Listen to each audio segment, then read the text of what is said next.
हमरा दुनिया में, माई रखल चरनिया में, माई रखल चरनिया में।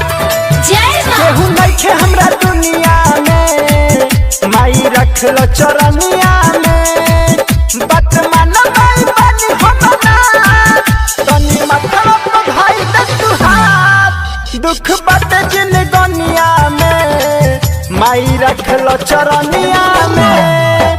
केहू नइखे हमरा दुनिया में, माई रखल चरनिया में। जय जय माँ शेरा वाली माँ, जय जय माँ शेरा वाली माँ। डीजे हरिओम बसंत, डीजे हरिओम बसंत, डीजे हरिओम बसंत।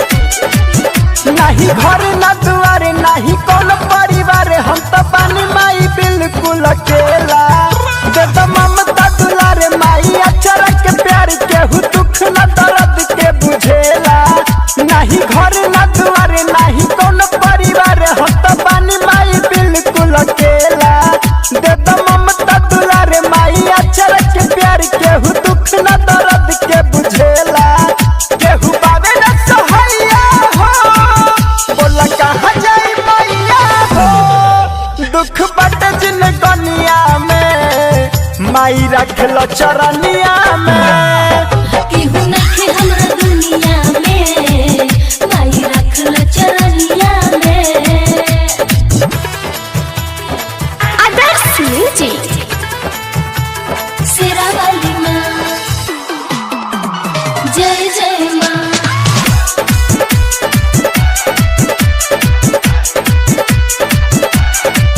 बात कही का विशेष बात बहुत कले से कुछ सूझे नहीं माई हो पैया।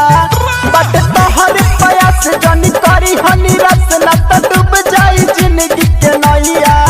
बात कही का विशेष बात बहुत कले से कुछ सूझे नहीं माई हो पैया। बात तोहर प्रयास जनी करी हनी रस, न तो डूब जाई जिंदगी के नैया।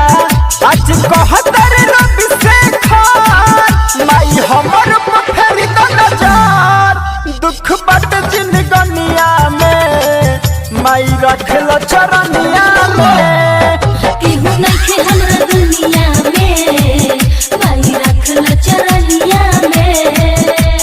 जय जय माँ केहू नइखे हमरा दुनिया में, माई रखल चरनिया में।